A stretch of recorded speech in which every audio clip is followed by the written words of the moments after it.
caso ejemplar en el país, y algunos otros más por ahí. Aquí el comercial, y no sé, que venía Fernando, puse primero esto. Nuevo León junto con Veracruz fueron los dos primeros estados en donde se preparó un primer programa estatal de cambio climático, programa que continuará evolucionando, profundizándose, haciéndose más ambicioso, pero ya hay una base que además ha servido de núcleo para que haya una estimulación y generación de una masa crítica de expertos locales del estado de Nuevo León, expertos que ya existían de muchas disciplinas, que a lo mejor no habían trabajado explícitamente el tema de cambio climático, pero que cuando hablamos, por ejemplo, con veterinarios expertos y les decimos, oye, ¿has trabajado cambio climático? Nos dicen, no, yo no he trabajado eso. Bueno, pero si te decimos cuáles son los pronósticos de cómo va a haber cambios en la temperatura a futuro, tú nos puedes decir cómo las diferencias de temperatura, de humedad, etcétera, diferencias en la alimentación, influye en la producción de leche, de carne. Dice, de eso sí sé. Bueno, pues entonces vamos a platicar y vamos a sumar esfuerzos y áreas de conocimiento. Bueno, hay un número importante de publicaciones que están disponibles en formato PDF, que también pueden descargarse en la página del Instituto Nacional de Ecología. Y termino agradeciendo de verdad, muy sinceramente, de corazón, Estela, amigos de la Universidad Autónoma de Nuevo León, la muy amable invitación y la formidable oportunidad de estar el día de hoy aquí con ustedes. Muchas gracias por su atención.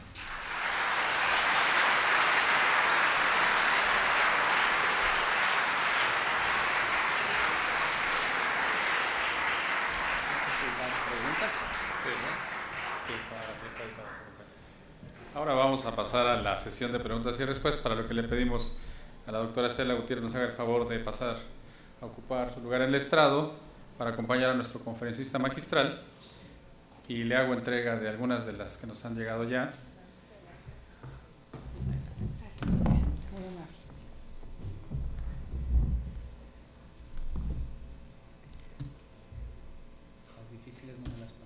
Voy a ver cuáles son las menos complicadas. No, no es cierto. Bueno, como son muchas, déjame ir empezando a preguntarte la primera y después voy a hacer un ordenamiento. ¿Son adecuadas y suficientes las capacidades nacionales de planeación para prevenir y reducir nuestra vulnerabilidad ante el cambio climático? Esa se puede contestar rápidamente. No son adecuadas ni suficientes, se están construyendo, están mejorando día a día, y de nuevo tenemos una apuesta muy grande en los programas estatales que sean el vehículo que permita identificar precisamente, en primer lugar, las capacidades ya existentes. En muchos casos son limitadas, no son suficientes, pero ahí entonces debemos de sumar para avanzar en la construcción de esas capacidades. No las son hoy, pero estamos avanzando, yo diría, con alguna rapidez. Aquí hay dos preguntas que podrían integrarse. ¿Cómo compaginar la conducción del desarrollo nacional y de la economía con los fenómenos globales del cambio climático? ¿Qué hacer en esa relación?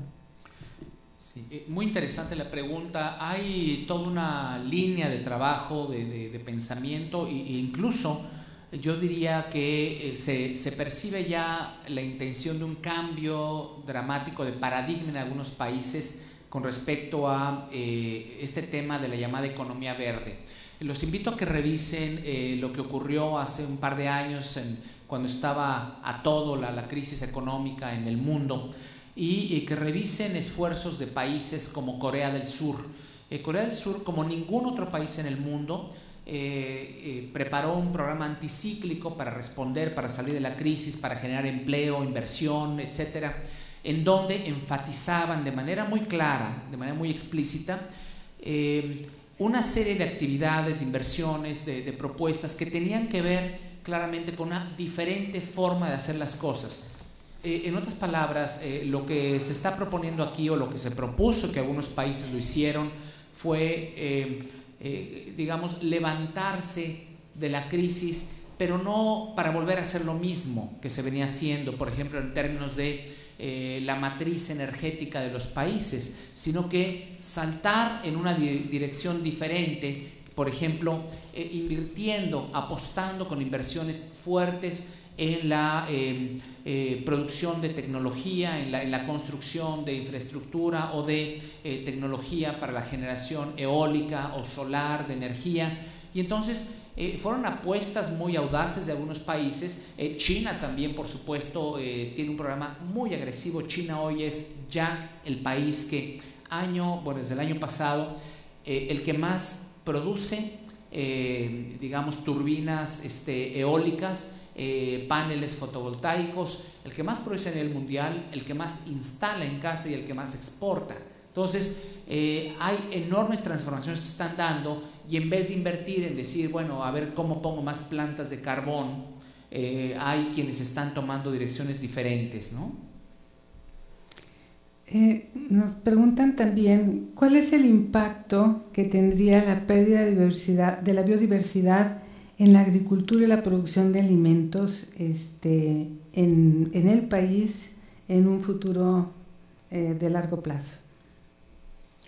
Bueno, incluso en el mediano plazo, diría yo, hay muchas formas que se han venido documentando en las cuales la biodiversidad está estrechamente relacionada, en particular con la producción agrícola. El ejemplo más conocido y que está muy bien estudiado en México es el papel tan importante que tienen los polinizadores, diferentes especies que precisamente polinizan plantas de interés comercial, además de polinizar plantas que son muy importantes para el mantenimiento de ecosistemas en sus formas originales. Y hay algunos economistas incluso, que han hecho una cuantificación monetaria de cuánto nos costaría si nosotros nos ponemos o contratamos para que se esté polinizando así a mano, a pie, como dicen, grandes extensiones de algunas especies de interés especial, porque ya sea por efectos de la contaminación en algunos casos, pero ahora por efectos del cambio climático empiecen a disminuir las poblaciones de algunos polinizadores clave, tanto insectos como quirópteros, en fin, hay muchas especies que es muy importante que las estudiemos, que sepamos cuáles especies que tienen una especial rol ya sea en los ecosistemas o bien en las cadenas tróficas o bien en la agricultura, son las más susceptibles o vulnerables al cambio climático, para tratar de desarrollar mecanismos para protegerlas. Entonces, sí hay implicaciones y vínculos directos. Hay mucha literatura a nivel internacional. En México ya hay algo de literatura doméstica aquí, pero hay mucho más todavía por investigar, y estas son algunas de las áreas que probablemente la Autónoma de Nuevo León, el TEC y otras universidades bien podrían tratar de abrir como líneas de investigación. Esta pregunta nos dice que en la exposición quedó claro que la estrategia eficaz frente al cambio climático es local, pero ¿cuál sería la estrategia mundial que debería instrumentarse?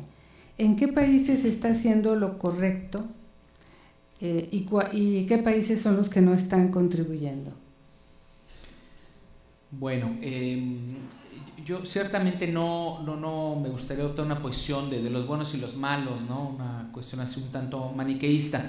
Sí, quizás es una buena oportunidad para comentar muy brevemente lo que ocurrió en Cancún, de verdad, de manera muy breve, para ver qué está pasando exactamente ahorita en el mundo. Bueno, ustedes para poder bordar con una cierta objetividad y de manera documental lo que está pasando y las diferentes responsabilidades de los países, lo primero que habría que ver es que revisáramos cuál es el inventario mundial de emisiones de gases de efecto invernadero. Esto es, cuál es la contribución relativa de cada uno de los países y bloques de países en el mundo. Para ello, además, ustedes saben muy bien que hay algoritmos que convierten el potencial de efecto invernadero de gases como el metano, óxido nitroso, etcétera, lo convierten a hacerlo equivalente al impacto del dióxido de carbono. Entonces, al final todo el mundo habla de dióxido de carbono equivalente. Entonces, los inventarios de los países están típicamente en dióxido de carbono equivalente. Claro que ya a nivel interno hay información más detallada. Entonces, primer paso, habría que poner el inventario del mundo, y ahí aparecería una rebanada grande, algo así como del 25% aproximadamente, de Estados Unidos, una proporción más o menos igual de China, y luego ya se va repartiendo los demás. Pero ahí no acaba la complejidad de esto. Decíamos o recordábamos en la charla que los gases de efecto invernadero, una de sus características, especialmente algunos de ellos, es que permanecen en la atmósfera en algunos casos más de 100 años. Entonces aquí, cuando hablamos de un cierto grado, no quiero decir culpabilidad, de contribución al problema, pues no es nada más lo que debo yo de este año y que diga yo al año emito tantas toneladas, no.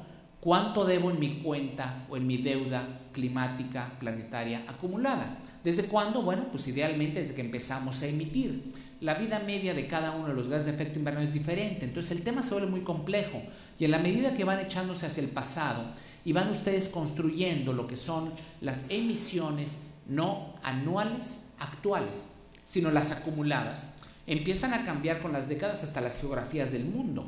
Países que antes existían, que ahora no. Y además imagínense lo complejo, lo tremendamente complejo de estimar cuánto carbón había en los stocks o en los ecosistemas nativos que había en Europa hace 500 años. Es muy difícil, un tema muy, muy difícil, pero hay algunas estimaciones y también ahí los invito a que revisen la literatura. Esto ha sido motivo de discusión en las negociaciones por más de 15 años.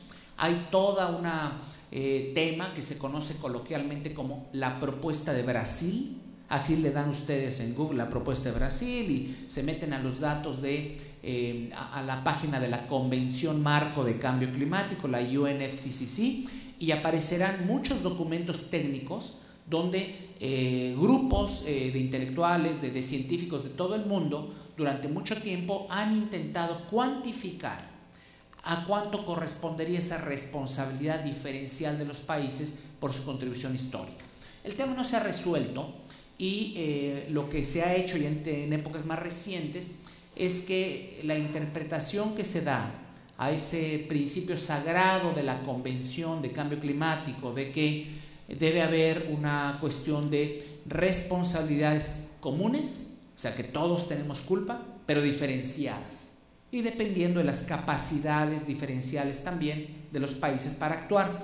El tema es complejísimo porque va de la mano con cuestiones de economía, de pobreza, de agendas sociales pendientes en países en desarrollo, de el deseo de, y quizás una cierta justicia de que los países desarrollados, que se desarrollaron por décadas, por los últimos 100 años, en buena parte explotando un capital natural, poniendo en la atmósfera y se fueron acumulando emisiones que hoy son la principal causa del problema. En fin, el tema es complejísimo, pero hay información.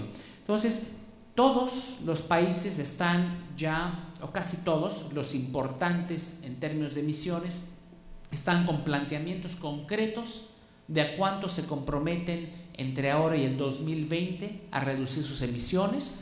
Los invito a que revisen una de las decisiones que resultaron de las sesiones de Cancún, de la COP16. Ahí está establecido esta situación, y también pueden revisar ustedes cuáles son los compromisos voluntarios que todos los países o casi todos los países del mundo hicieron y que están en internet como compromisos en la reunión de Copenhague de hace poco más de un año. Ahí está a cuánto se compromete cada país a reducir sus emisiones, comparando lo que emiten hoy y cuánto lo reducirían más o menos cuando estén en el 2020.